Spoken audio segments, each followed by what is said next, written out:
how is the definition of attention and performance evolving for healthcare advertisers? I think this is a really exciting space.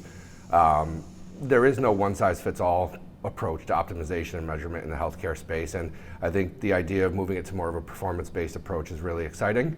The gold standard has long been audience quality, which is fantastic. It gives you insight into the likelihood of reaching your audience in any given placement, and that's very, very powerful. However, it doesn't necessarily provide a lot of fluctuation on a month-to-month, week-to-week, day-to-day basis, so it limits the opportunity for real-time optimization. So we need to couple that with additional metrics or additional insights or data points to really make sure we are reaching our audience when it's most powerful. When are they in the market for our product? Is a patient likely to relapse, or is this the point in time on their treatment journey that they're making a medication decision? Or on the HCP side, thinking about with the type of content they're engaging with, indicating that they may be in the market or prescribing a prescription for a specific patient. And I think understanding where you're reaching your audience, but also coupling that with data points that indicate business outcomes can be incredibly powerful. Now, there is a lot about having to reach your audience, but you also have to take up a lot of responsibility, especially for healthcare marketing. So how does privacy safe data redefine that equation? Data privacy is the most important thing we need to be thinking about today, and I think that's not just from a CMI Media Group perspective. I think that's from our entire industry. I think it's a lot easier to lose trust than it is to earn it. I think we're all very familiar with that old adage.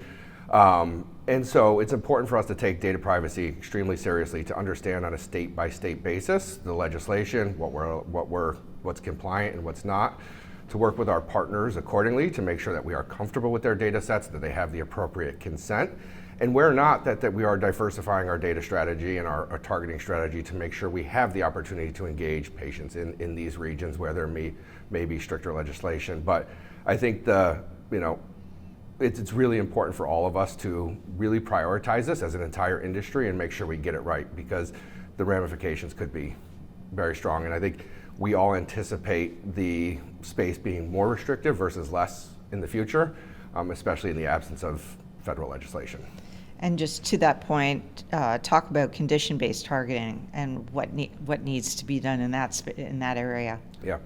I mean, condition-based targeting is the gold standard of targeting in our space, right? It has performed well. It has the highest audience quality that we see. And it's going to continue to be incredibly powerful and a major part of our media plans moving forward.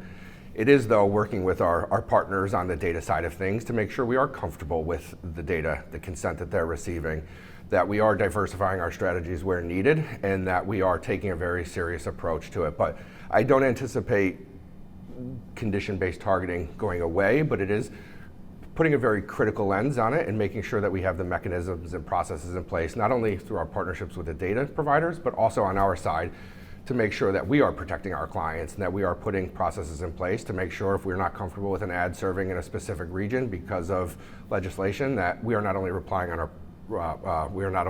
our partners, but we are also putting the mechanism in place to support that as well. And cookie deprecation is well underway. So what new data or programmatic tools are helping brands feel more confident in their targeting?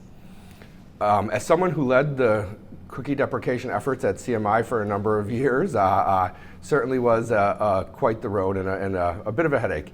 But I think we're all coming out in a better spot from it. While Google is not officially deprecating cookies, I think the momentum and the work done is really positive.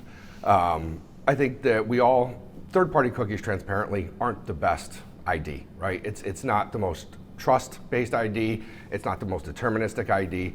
So I think it's the responsibility of all of us to begin to rely less and less on cookies and use more deterministic IDs, RAMP ID, UID 2.0, ID 5, and to kind of help move our clients away from solely relying on third-party cookies.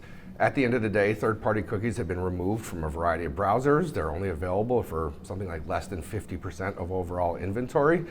So if you are solely relying on them, there's a huge gap in what you're doing. And so, I think we all have a responsibility to kind of become more deterministic and make sure we are best reaching the people we want to be reaching. And what innovations or tools are you looking at these days? From a TV space, I'm going to kind of switch this story a little bit and think about more of the TV, right? So I think from a linear TV standpoint, linear TV always been a incredibly powerful mass reach tool.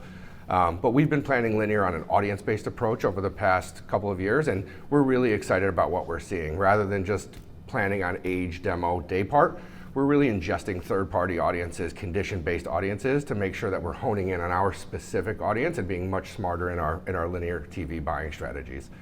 On the digital side, I'm super excited about the evolution of things like pause ads and interactive ad units within the TV. If you think about historically how we would engage with audiences on the biggest screen in the house, it's strictly through the standard TV break. Now we're transacting pause ads programmatically. And if you think about kind of all of the different areas someone engages with a TV when they turn it on, there's the OEM home screen, they maybe look at a fast channel, they may fire up an app. The opportunities are kind of becoming endless to create really unique and engaging experiences throughout that entire journey on the platform. So I'm really excited. I think there's a huge opportunity to create some really, really good experiences for our audience.